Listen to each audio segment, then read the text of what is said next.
إن الحمد لله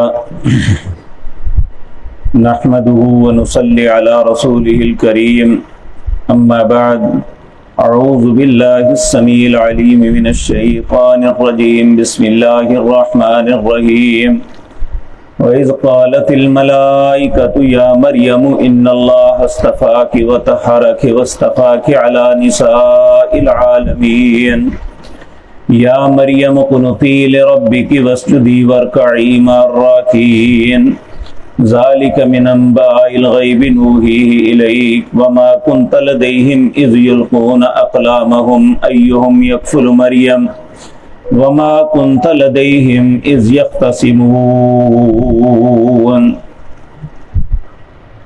حضرات محترم،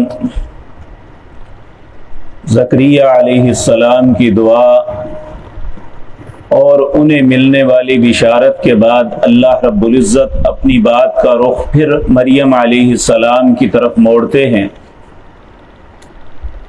کیونکہ میں یہ بات بارہا مرتبہ عرض کر چکا کہ نجران کے عیسائی آپ کے پاس مناظرے اور مجادلے کے لیے آئے ہوئے تھے، تو ان آیات میں وہ باتیں بتائی جا رہی ہیں جن کا اس وقت کم از کم عیسائیوں کے علاوہ کسی اور کو نہیں پتا تھا۔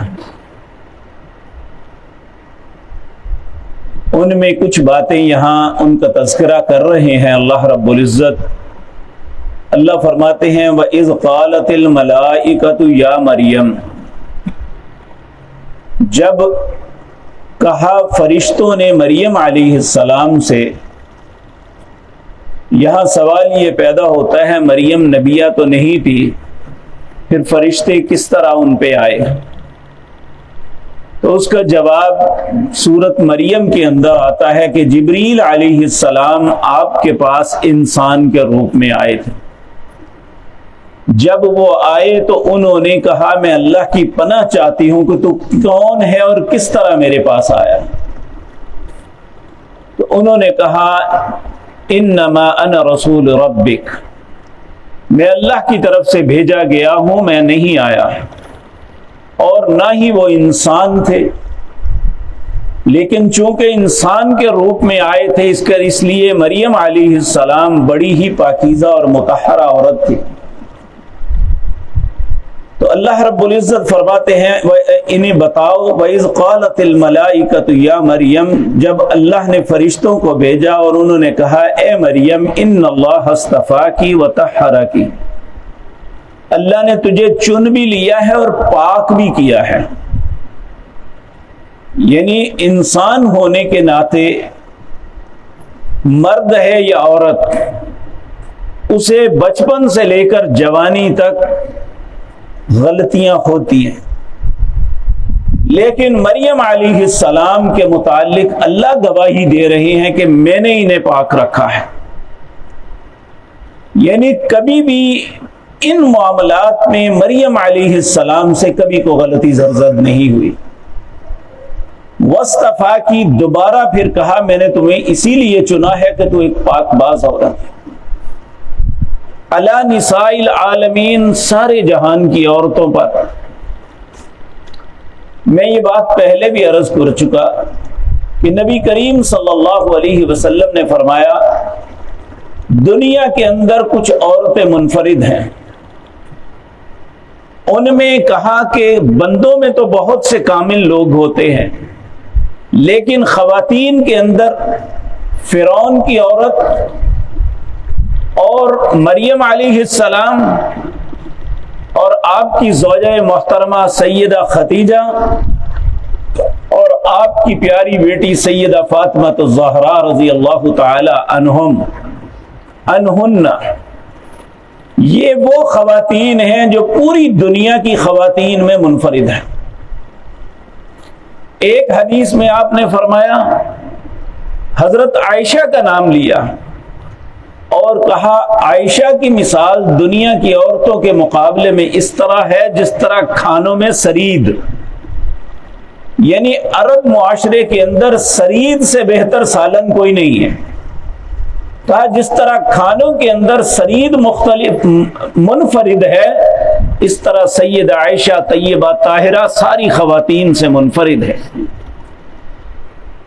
تو یہاں جو جہان والوں میں کہا، اس سے مراد اس دور کی خواتین ہیں، نہ کہ سارے زمانوں کی، کیونکہ نبی کریم صلی اللہ علیہ وسلم نے نبی کریم صلی اللہ علیہ وسلم کے ازواج کے متعلق یہ بات فرمائی تھی سورۃ احزاب میں، یا نساء النبی لستن کاحد من النساء، اے نبی کی عورتوں تم جیسی عورتیں میں کبھی بنائی نہیں۔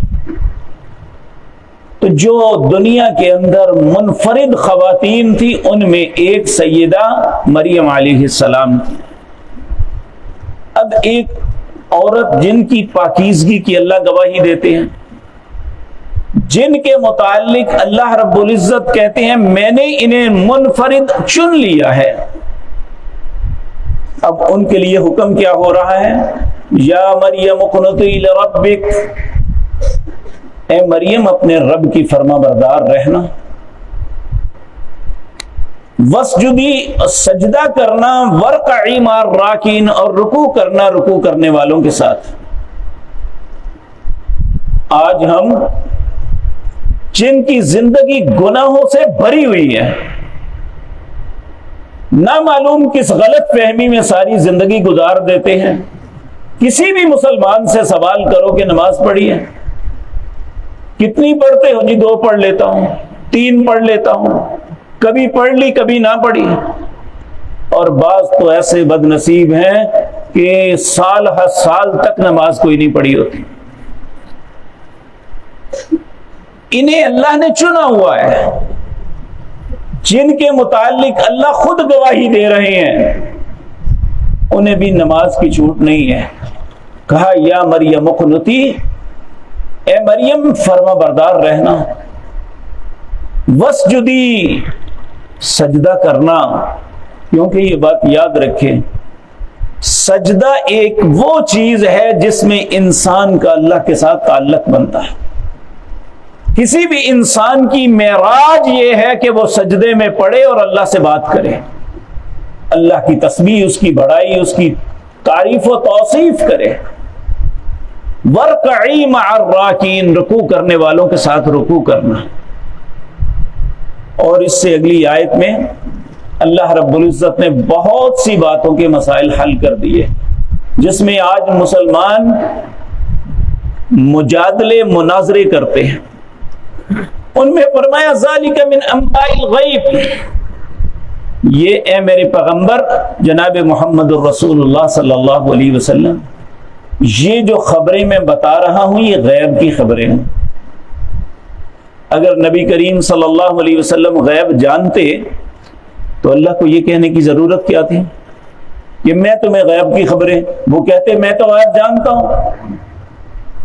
ذَلِكَ مِنْ أَنْبَاءِ الْغَيْبِ، اللہ رب العزت فرماتے ہیں یہ غیب کی خبریں ہیں، نوحیہ الیک، میں آپ کی طرف وحی کر رہا ہوں۔ وہ خبریں ہیں جن کا کسی کو پتہ ہی نہیں تھا۔ اب مریم علیہ السلام اور آپ کے درمیان تقریباً 700 سال کا فاصلہ تھا، 7 صدیاں، اس میں کتنی ہی پشتیں گزر جاتی ہیں۔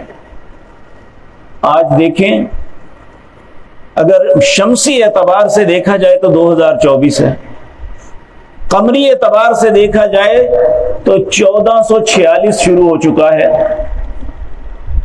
اور نبی کریم صلی اللہ علیہ وسلم کو دنیا میں تشریف لے گئے ہوئے 1450 سال ہوئے۔ کیا اس زمانے کی باتوں کا ہمیں پتہ ہے؟ اگر ہم نے وہ پڑھی نہ ہو، قرآن و سنت میں اس کا علم ہمیں نہ ملا ہو، تو کیا ہمیں پتہ ہے اس زمانے میں کیا ہوا تھا؟ کس نے بتایا؟ ہمیں بتایا گیا تو پتہ چلا۔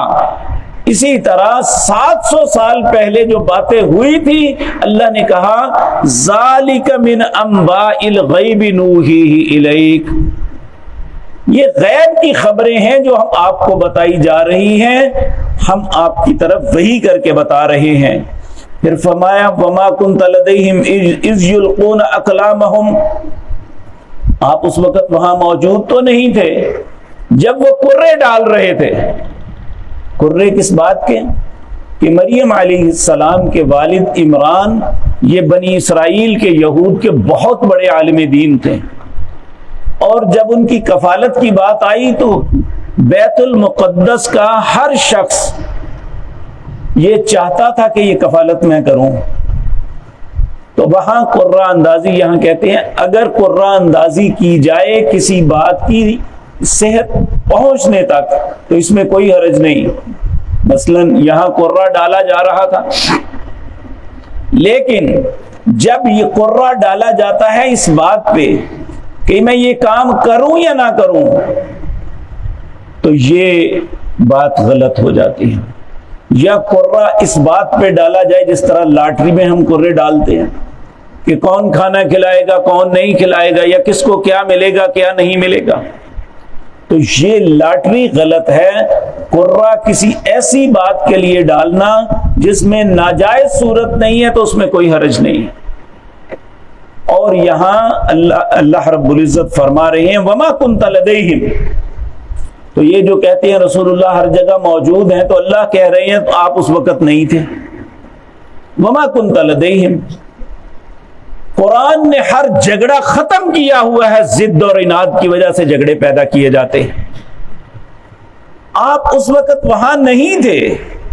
اذ یلقون اقلامہم ایہم یکفل مریم، جب قرے ڈالے جا رہے تھے کہ کون مریم کی کفالت کرے گا. وما کنت لدیہم اذ یختصمون، اور جس وقت یہ سارے جھگڑ رہے تھے اس وقت بھی آپ وہاں نہیں تھے. تو اللہ رب العزت نے یہ بتایا تو پتا چلا ذالک من انباء الغیب نوحیہ الیک. یہ بات ہر مسلمان کو سمجھ لینی چاہیے.